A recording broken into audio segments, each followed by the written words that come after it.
Corona virus की इस जानलेवा वबा ने पूरे दुनिया में हंगामा मचा कर रखा है। कर्नाटक में दिन ब दिन बढ़ते हुए कोरोना के पॉजिटिव पेशेंट की तादाद हमें हर रोज़ सता रही है। ऐसे में बड़ी तादाद में सेकेंड वेव में लोगों की जान भी जा रही है। ऐसे हालात में बहुत सारे तंजीमें काम कर रही हैं, जिसमें से पीएफआई एक ऐसी तंजीम है, पॉपुलर फ्रंट ऑफ इंडिया, जिसने बहुत बड़े पैमाने पर काम किया है। न सिर्फ जान बचाने की कोशिश की है, बल्कि मरने वालों की तदफीनी कार्रवाई तक ये लोग कर रहे हैं। एक बहुत बड़ा ऑर्गेनाइजेशन है, इनके ज़िलाई सतह पर भी लोग हैं और रियासती सतह पर भी इनकी बहुत बड़ी ऑर्गेनाइजेशन है। ये लोग पहले तो कोशिश कर रहे हैं लोगों की जान बचाने के लिए। पहले स्टेप में वो लोग ट्रीटमेंट का इंतज़ाम कर रहे हैं, कॉल सेंटर के ज़रिए लोगों को समझा रहे हैं अगर कोई उनको बीमारी है, कोरोना की बीमारी को किस तरह से लड़ा जा सकता है। दूसरे सेगमेंट में ये लोग ऑक्सीजन पहुंचा रहे हैं, लोगों को जहां सख्त ज़रूरत है वहां ऑक्सीजन पहुंचाकर उन्हें अस्पताल पहुंचाने का काम कर रहे हैं। अगर अस्पताल में उनकी जान बचती है तो ठीक है, अगर मर जाते हैं तो इन लोगों की तदफीनी कार्रवाई किस तरह से होगी उसका इंतज़ाम तक ये लोग कर रहे हैं। इन दिनों पॉपुलर फ्रंट ऑफ इंडिया का नाम इसलिए ज़्यादा आया है क्योंकि पॉपुलर फ्रंट ऑफ इंडिया को हमेशा से मेन स्ट्रीम मीडिया एक दहशतगर्द तंजीम समझता है या फिर एक कम्युनल तंजीम समझता है, लेकिन यही पॉपुलर फ्रंट ऑफ इंडिया आज लोगों को, न सिर्फ मुसलमान बल्कि गैर मुसलमानों को ऐसे वक्त में मदद कर रहा है जबकि उसके अपने उसे मदद नहीं कर पा रहे हैं। ऐसे हालात में इस सिलसिले में बात करने के लिए मेरे साथ इस वक्त पीएफआई के रुकन इलियास साहब हैं, उनसे बात करते हैं। इलियास साहब, आप पीएफआई से, आपकी क्या पोजीशन है पीएफआई में? और मेरा सबसे जो पहला सवाल है कि जो मरने वालों की जो तादाद है वो कैसे देख रहे हैं आप बेंगलुरु में, अगर ख़ास करके बात करें? जी, मेरा पोस्ट आकर बेंगलुरु जोनल प्रेसिडेंट हूँ मैं। और जैसे ही हम लोगों को कुछ इन्फॉर्मेशन आता है हॉस्पिटल से कि ऐसा एक पेशेंट है, और बहुत सारी जगह ऐसा भी देखा गया है कि पेशेंट डेथ होता है लेकिन उसको बॉडी क्लेम करने के लिए वहाँ के रिलेटिव्स उनके जो रहते हैं उन्होंने दूर रहते हैं, उन्होंने नहीं आ सकते। तो जैसे ही हम लोगों को आता है तो हमारे वॉलंटियर्स वहाँ जाकर हॉस्पिटल में उनको बात कर कर वहाँ से एम्बुलेंस का अरेंजमेंट कर कर और बरियल ग्राउंड कर लाकर बरियल का हमारा सर्विस करते हैं हम लोग। और बहुत सारी जगह देखा गया है कि कोई भी पेशेंट अभी जब डेड होता है तो इन्फेक्शन ज़्यादा होने की वजह से दूसरे कोई भी आकर उसको तदफीन करने के लिए तैयार नहीं होते हैं। तो हमारे वॉलंटियर्स जान की परवाह किए बगैर एक कम्युनिटी को, एक आवाम को सर्विस देने के लिए ये काम हम लोग कर लेकर हैं। इसमें दो तरह के वाक़यात सामने आ रहे हैं। एक तो ऐसे कि ख़ानदान के लोग मौजूद हैं बॉडी के, लेकिन वो डर की वजह से तदफीनी कार्रवाई नहीं कर रहे हैं। कुछ जगह पे ऐसे है कि फैमिली छोटी है, जैसे बाप मर गया या माँ मर गई, बेटा अकेला है। ऐसे हालात में क्या करेंगे? ऐसे हालात में उनके रिश्तेदार तक नहीं आ रहे हैं, उन्हें डर है कोरोना का। ऐसे हालात में ये लोग जा रहे हैं, ये लोग उनकी खिदमत कर रहे हैं, चाहे वो किसी भी मज़हब का हो। ऐसे कितने वाक़यात हैं जिसमें फैमिली होने के बावजूद वो तदफीन के लिए नहीं आ रहे हैं? ऐसे बहुत सारे हैं। अभी तक तो हम लोग टोटल 2077 बरियल का हम लोग सर्विसेज किए हैं। और इसमें बहुत सारी जगह क्या होता है, आउट ऑफ डिस्ट्रिक्ट भी हम लोगों को बहुत सारा रिक्वायरमेंट आता है।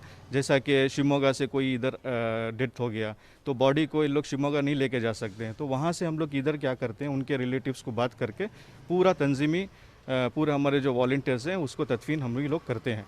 तो अभी तक हमारा 2077 में उसमें मुस्लिम्स भी है, नॉन मुस्लिम्स भी है, क्रिश्चियंस भी है। आपके वॉलंटियर्स में भी मुख्तलिफ मज़हब के लोग हैं? हमारे वॉलंटियर्स में हमारे भी हैं और दूसरे एनजीओस के साथ हम लोग मिलकर भी काम कर रहे हैं। जैसा कि दूसरे भी एनजीओस आते हैं जो मुस्लिम्स हैं, नॉन मुस्लिम, पूरे मिलकर हम लोग एक साथ हम लोग काम कर रहे हैं। हाल ही में हम लोगों ने ऐसे वीडियोस देखे जिसमें पीएफआई का लोग शुक्रिया अदा कर रहे हैं। कोई ब्राह्मण है जो जनेबधारी है, वो वीडियो डालता है और वो कहता है कि इन लोगों ने हमारी मदद की है। कैसा महसूस कर रहे हैं? कल तक जो लोग आपको एक टेररिस्ट ग्रुप समझते थे या एक कम्युनल ग्रुप समझते थे, आज आवाम आपको चाह रही है, आज आवाम आपको सराह रही है। देखिए, ये एक मीडिया में मिसकंसेप्शन है कि हमारा एक टेररिस्ट ग्रुप से कुछ लिंक है वगैरह। ये सब मीडिया ट्रायल है।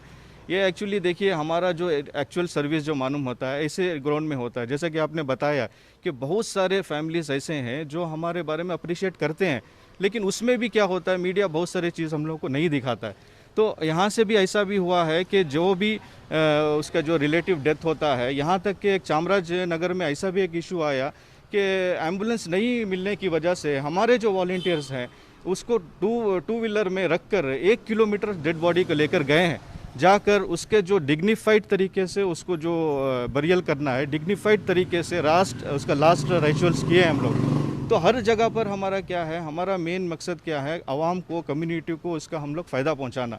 लेकिन ये जो दूसरा जो कुछ प्रोपेगेंडा चलता है हमारे बारे में, ये जितने भी हमारे सोशल सर्विसेज है, इसको हाइड करने के लिए ये एक मीडिया ट्रायल लोग चला रहे हैं। बिल्कुल, ये आप बेंगलोर के अलावा कितने टीमें आपके काम कर रही हैं? पूरे कर्नाटक में किस तरह से काम हो रहा है, पूरे इंडिया में कैसे काम हो रहा है?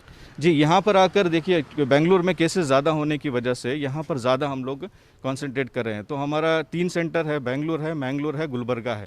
ये टोटल ओवरऑल हम लोग कर्नाटका स्टेट में काम कर रहे हैं। इसी तरीके से ऑल ओवर इंडिया में हमारा एक सेटअप है। जैसा कि मैंने बताया कि 3 सेगमेंट में हम लोग काम कर रहे हैं। एक आकर हम लोग जो है हॉस्पिटल में अगर किसी को बेड नहीं मिल रहा है तो उसको बेड प्रोवाइड कर रहे हैं, और उसके बाद उसका कुछ बिल में कुछ कंसेशन कराना है, कंसेशन कर रहे हैं। एम्बुलेंस सर्विस हम लोग दे रहे हैं, और कहीं पर हो सकता है कि 2 दिन के बाद बेड मिलता है, BU नंबर जनरेट होने के बाद उसको टाइम लगता है। तो टाइम लगने की वजह से हम लोग उसको ऑक्सीजन में स्टैंड बाई के लिए 2 दिन रखते हैं, और उसके बाद अगर कुछ तरीके से अगर ट्रीटमेंट हो गया और उसके बाद डेथ भी हो गया, तो उसके बाद उसको बराबर तरीके से, यानी अगर उसका कुछ भी जो उसके फाइनल राइट्स हैं, एक डिग्निफाइड तरीके से हमारे वॉलंटियर्स वहाँ जाकर उसका पूरा जो अंतिम संस्कार है वो पूरा हम लोग करते हैं।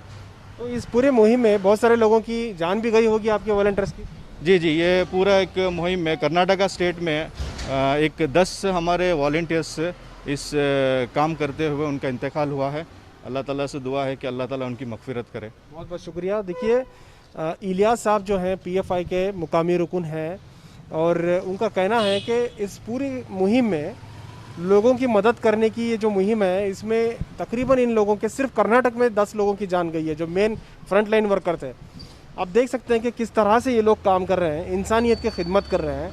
न सिर्फ मुसलमान बल्कि गैर मुसलमानों के ऐसे वीडियोज़ आपको देखने मिलेंगे इनके ताल्लुक से, जो तारीफ़ करते नहीं थक रहे हैं।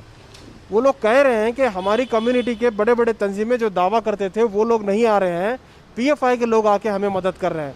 वो लोग इतनी ज़्यादा तारीफ़ कर रहे हैं कि आप लगातार आए दिन एक वीडियो आपको देखने को मिलेगा।